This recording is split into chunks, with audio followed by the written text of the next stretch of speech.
मैं उनको एमसीआर को बोलूँ ना ये पता नहीं मुद्दा क्या है, मुद्दा क्या है? मोबाइल पीछे नरेंद्र मोदी वाला जो 7 क्रॉस कह रहा है, मैंने आप पे कोई कार्रवाई की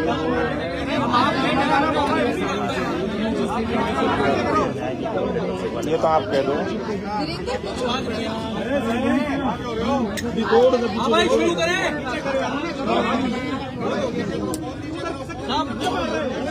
पीछे कर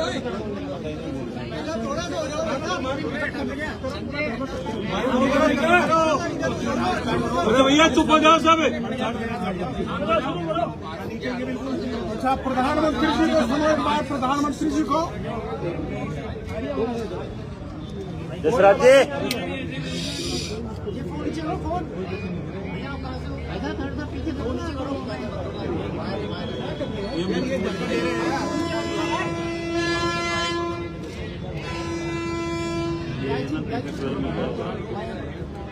टीवी 12 मिल रहा है। एक बार फिर थोड़ा आप चुप नहीं हो रहे, आवाज नहीं आ रही सही। आप बता दो आज में आएगी। पीसीआर को रूट करो फटाफट। अरे वीरेंद्र लिख लेना, स्पीकर लेके आते हैं। स्पीकर नहीं लगा, ले लिया है भैया, हीरा नहीं करेगा कोई। देखो ऐसा है,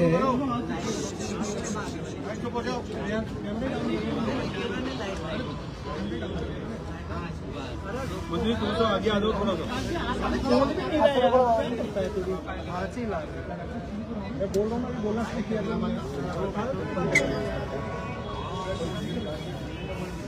अरे क्या हुआ भाई, काट लो ना और रिकॉर्ड भी कर लेना। काका कोई भी पुलिस अधिकारी किसी भी व्यक्ति को अपनी मर्जी से बिना लिखित में सूचना दिए हुए अपनी हिरासत में नहीं ले सकेंगे। बीएनएसएस के बारे में प्रधानमंत्री जी ने एक सभा में बोला है।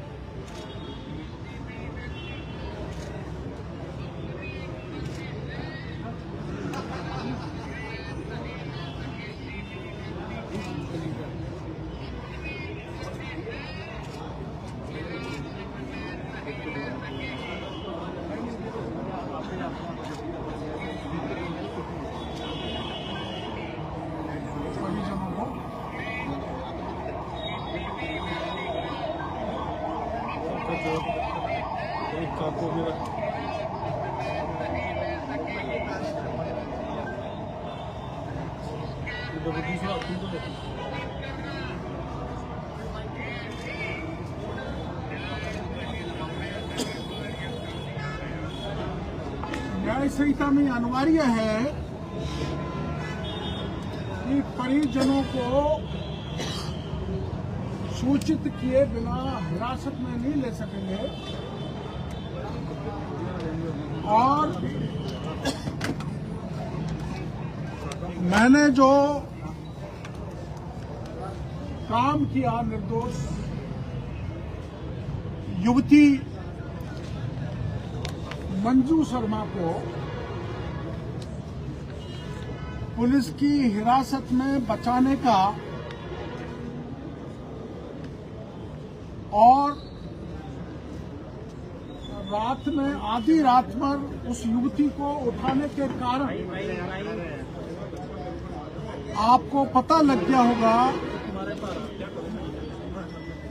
कि उसकी दादी माँ दहशत में चली गई, जिसके कारण आज उसकी मौत हो गई। और उस मामले को लेकर मेरे खिलाफ ये प्रकरण दर्ज किया गया है महेश नगर थाने में। राजनीतिक मुद्दों को लेकर, जनता जनार्दन के हित के मुद्दों को लेकर मेरे खिलाफ 40 वर्ष से मुकदमे दर्ज हो रहे हैं। उस श्रृंखला में ये मामला और जुड़ गया और महज इसलिए कि एक युवती मंजू शर्मा और एक महिला अनीता गुजर, जिनको रात में कविता शर्मा उठाने गई थी, उनकी सूचना मुझे मिली। मैंने पुलिस कमिश्नर जयपुर को निवेदन किया, डीसीपी को कहा, क्योंकि वो महिला है, तेजस्विनी गौतम, ये कार्रवाई रात को मत करो, इनके खिलाफ कोई प्रकरण नहीं है। लेकिन वो रुकी नहीं, तो मेरे को मौके पर जाना पड़ा। उसके लिए मैं माफी चाहता हूं कि मेरे को मौके पर नहीं जाना चाहिए। लेकिन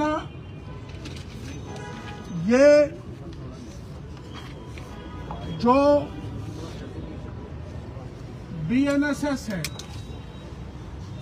इस बीएनएसएस में भारतीय नागरिक सुरक्षा संहिता की धारा 40 में लिखा है,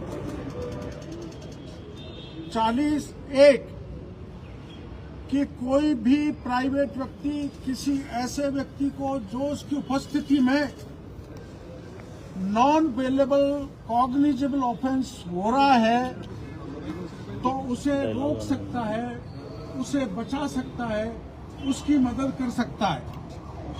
इस प्रावधान के कारण मैंने उस मंजू शर्मा और अनीता गुजर की मदद की। अब ये हमारी जो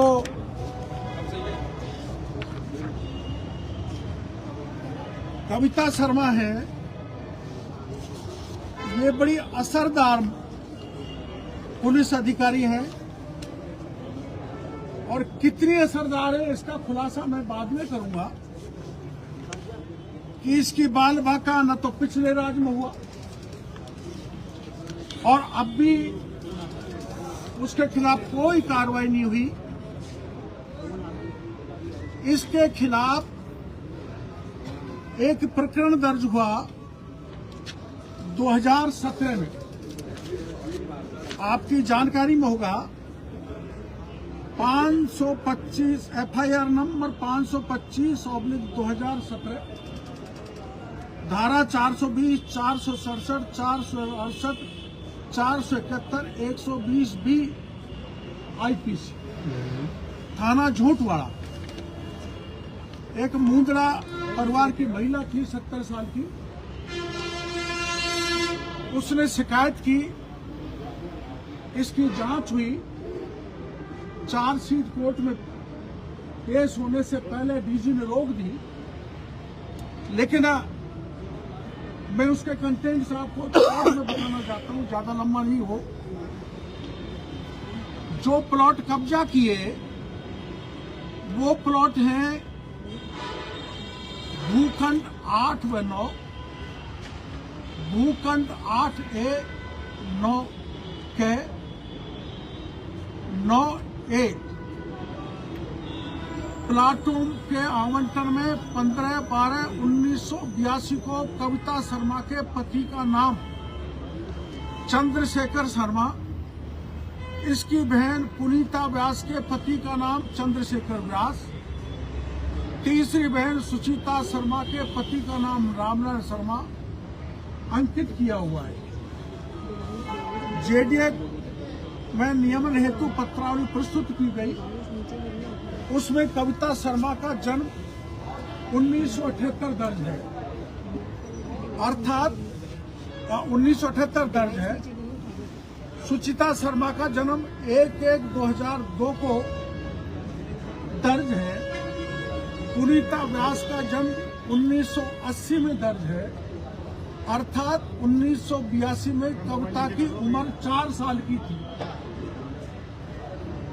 चार्जशीट में है ये। अर्थात कविता शर्मा की 1982 में कविता शर्मा की उम्र 4 साल थी, सुचिता की 9 साल थी, पुनीता की 2 साल थी, ऐसी सूरत में 1982 में उक्त सभी का विवाह संपन्न हो जाना संभव नहीं था। 4 साल की उम्र, एक 2 साल की, एक 2 साल की, लेकिन डॉक्यूमेंट में ये लिखा हुआ है ऐसी सूरत में शादी संभव नहीं थी। न्यायालय में इन्होंने जवाब दिया है, कविता ने, कि जवाब में उन्होंने कहा है कि उक्त का बचपन में ही सगाई तय कर दी गई थी। मान लिया जाए 1982 में सगाई हो गई थी 4 साल की उम्र में, तो जब तक पाणिग्रह संस्कार नहीं हो जाता तब तक आप पति का नाम प्रॉपर्टी में लिख नहीं सकते। इसलिए इन तीनों बहनों ने अपने पति के नाम दर्ज करा रखे हैं और चार्जशीट में स्पष्ट लिखा है कि ये बैंक डेट में फर्जी आवंटन कविता शर्मा के द्वारा आवंटन पत्र जारी करवाया। एक इससे बड़ी अगली गंभीर बात कि सुचिता शर्मा व मृदुला शर्मा के हस्ताक्षर बड़ी उम्र के लग रहे हैं, 50 साल 35 साल के, जबकि दिनांक 15/12/2022 को 15/12/1982 को पट्टा बनाने के वक्त मृदुला का जन्म ही नहीं हुआ था, वो पेट में थी। सुचिता शर्मा मृदुला शर्मा के हस्ताक्षर गलत है। 15/12/1982 को मृदुला शर्मा जन्म नहीं हुआ, सुचिता की उम्र महज 9 साल की थी, फिर भी हस्ताक्षर कर रखे हैं। इसलिए ये वयस्क के हस्ताक्षर बैकडेट में किए हुए हस्ताक्षर। एक, बार बार कविता शर्मा से मूल डॉक्यूमेंट मांगे गए, लेकिन उसने आज तक मूल डॉक्यूमेंट जांच अधिकारी को नहीं दिए गए। तीसरा, कविता शर्मा द्वारा सर्वप्रथम वर्ष 2011 में काफी समय के बाद जेडीए नियमन हेतु कागज प्रस्तुत किए, जिसको जेडीए ने खारिज कर दिया। मतलब वो कागज गलत थे। इससे स्पष्ट होता है कि इसने खुद ने बैक डेट में फर्जी पट्टे बनाए। एक अत्यंत महत्वपूर्ण बात कि चार्जशीट में लिखा है अनुसंधान अधिकारी ने कि श्री जुगल किशोर शर्मा के विरुद्ध ये धारा 420 और कविता शर्मा के विरुद्ध धारा 447 120 भी सहपठित धारा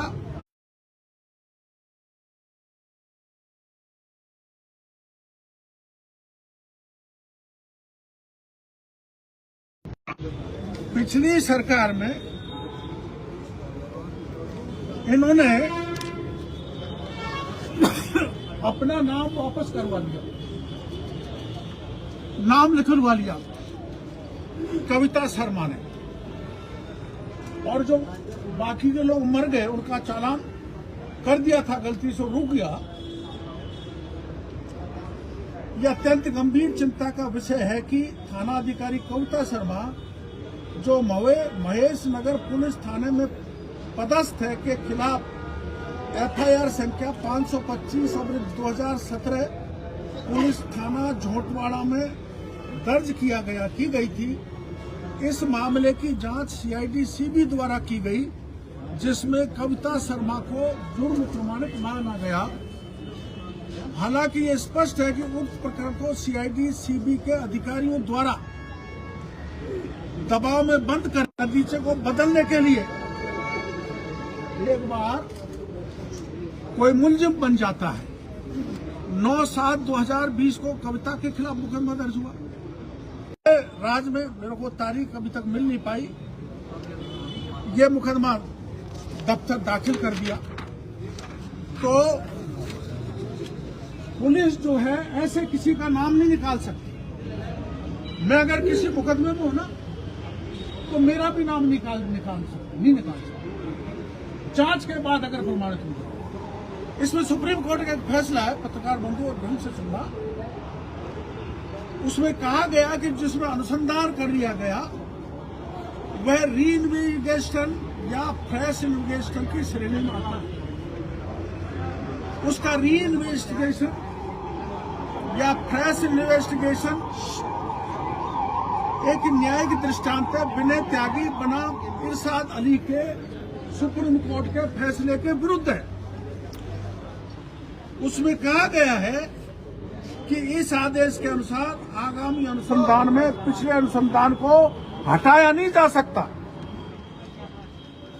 वह तभी हट सकता है जब हाई कोर्ट या सुप्रीम कोर्ट से परमिशन ली जाए, लेकिन दूसरे अनुसंधान अधिकारी जिसने नाम हटाया हाई कोर्ट या सुप्रीम कोर्ट की परमिशन नहीं ली। ये सुप्रीम कोर्ट का फैसला है, मैं आपको दे दूंगा। फिर इसमें ये कहा है कि उक्त न्यायिक दृष्टांत में स्पष्ट कहा गया है कि किसी भी मामले में पुनः अनुसंधान सिर्फ उच्च न्यायालय या उच्चतम न्यायालय के आदेश के पश्चात ही किया जा सकता है। इंग्लिश में आदेश है, neither the investigating agency nor the magistrate has any power to order or conduct fresh investigation.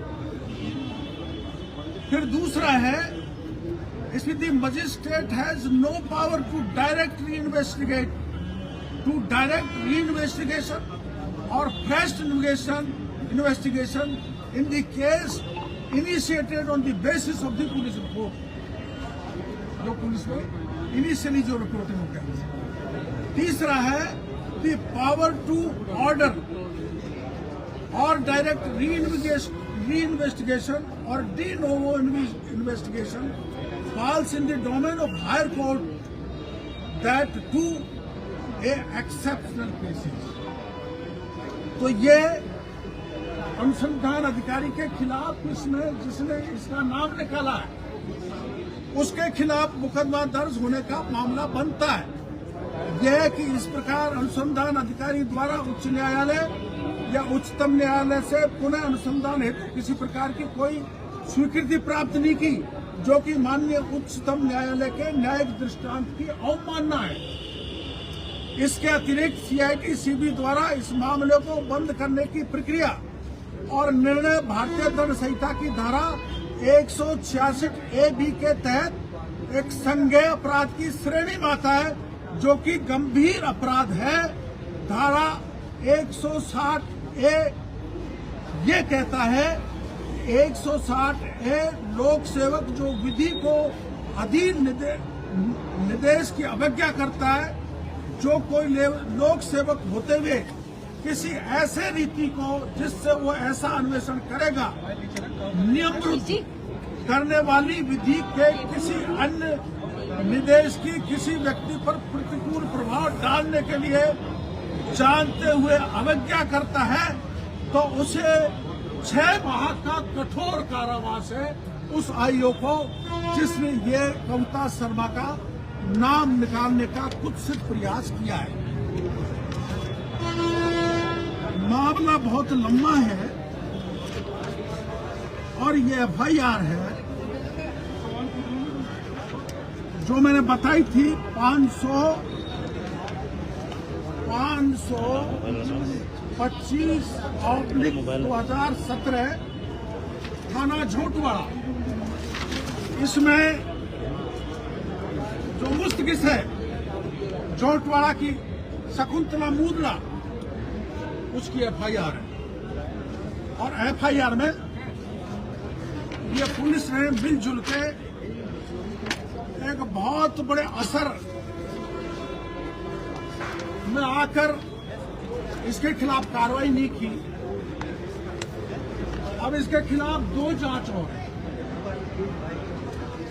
DCP पश्चिम की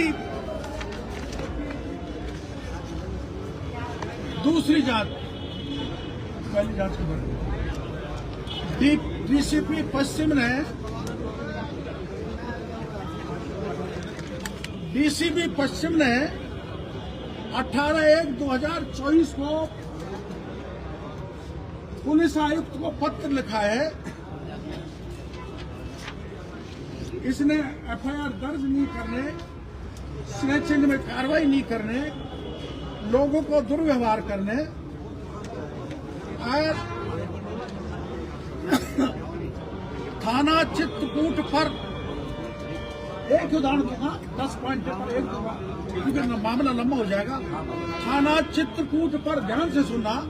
श्री मुकेश पारीक, शासन उप सचिव गृह सुरक्षा एवं कानून व्यवस्था, राजस्थान सरकार जयपुर द्वारा स्वयं के निवास मकान number E/2/238 Chitrakoot scheme Jaipur में सामान चोरी होने की रिपोर्ट थाना अधिकारी कविता को दिनांक 24/12/2023 को थाने पे प्रस्तुत की थी। डिप्टी सेक्रेटरी होम ने मजबूर में संज्ञेय अपराध का मामला बनता है, परंतु थाना अधिकारी श्रीमती कविता शर्मा ने वो मुकदमा भी दर्ज नहीं किया। डिप्टी सेक्रेटरी होम, ऐसे 10 मामले हैं। इसके आधार पर एक रिपोर्ट डीसीपी ने कमिश्नर को दी, जिसमें उन्होंने कहा है कि आरोपों की गंभीरता एवं लंबित प्राथमिक जांचों को दृष्टिगत रखते हुए श्रीमती कविता शर्मा पत्नी श्री चंद्रशेखर शर्मा, पुलिस निरीक्षक थाना अधिकारी पुलिस थाना चित्रकूट जयपुर पश्चिम को निलंबित कर इनका मुख्यालय जयपुर आयुक्तालय से बाहर करने की अनुशंसा की जाती है। ये कब का है? 18/2024 डीसीपी पश्चिम का पत्र है। और दोबारा वही डीसीपी लिखते हैं 22/1/2024 को कमिश्नर के लिए श्रीमती कविता शर्मा थानाधिकारी पुलिस थाना चित्रकूट जयपुर को अविलंब स्थानांतरण करके अन्यत्र नॉन फील्ड में पदस्थापित करने के लिए। उसमें 10 प्रकरण है। मामला चैन स्नैचिंग का है, फिर चैन स्नैचिंग का है, फिर बदमाशों का प्राण घातक हमला करने का है। किसी के खिलाफ मुकदमा दर्ज नहीं किया तो उपायुक्त ने अंकित किया है कि थानाधिकारी द्वारा अवकाश का उपयुक्त कारण अंकित करना पुलिस बल की टीम भावना के विपरीत है। अतः श्रीमती कविता शर्मा पुलिस निरीक्षक थाना अधिकारी पुलिस थाना चित्रकूट को अवलंब स्थानांतरण करके नॉन फील्ड पर पदस्थापित करने का कष्ट करें। ये डीसीपी की कमिश्नर को पत्र है। अब मेरा जहां तक सहायता करने का मामला है वो ये है, मंजू शर्मा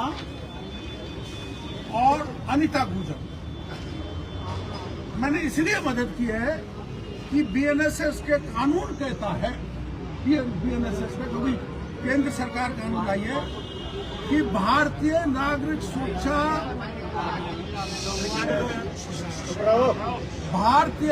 सुरक्षा संहिता की धारा 179 के अनुसार किसी महिला से पूछताछ उसके निवास स्थान के अलावा अन्यत्र नहीं की जा सकती। और मंजू शर्मा को वहां से करीबन 20 किलोमीटर दूर अपहरण कर गाड़ी में ले जाकर यातनाएं दे रही थी, जो मैंने उनको जाके पकड़ा था। दूसरा, भारतीय नागरिक सुरक्षा संहिता की धारा 43(5) के तहत रात्रि के समय महिलाओं की गिरफ्तारी या हिरासत लेना पूरी तरह से प्रतिबंधित है। ये हमारा नया कानून जो देश के प्रधानमंत्री ने बनाया है, ये बड़ा हाथ है, उसका बड़ा में खुलासा। एक बार मैं मेरी पार्टी के प्रदेश अध्यक्ष जी से पूछ के आपके समक्ष रखूंगा और मीडिया के जरिए मैं मांग करना चाहूंगा कि मंजू शर्मा की दादी माँ की मौत का कारण ये जो सीआई है, ये जबरन घर में घुसी, उसके माँ बाप ने मना किया, 3 मेल पुलिस वाले थे और जबरन घुसकर उस बच्ची को उठा लाए। उसकी दादी माँ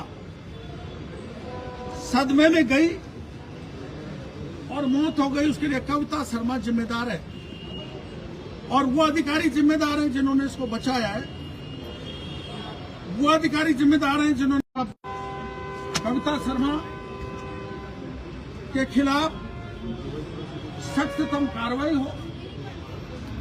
जो अधिकारी इनको बचा रहे हैं पिछले रात से लेकर अब तक, उसकी सरकार गंभीरता से जांच करे और सुप्रीम कोर्ट, हाई कोर्ट के आदेश के अनुसार जिन अधिकारियों ने बचाया उनके खिलाफ पुख्ता और सख्त कार्रवाई हो।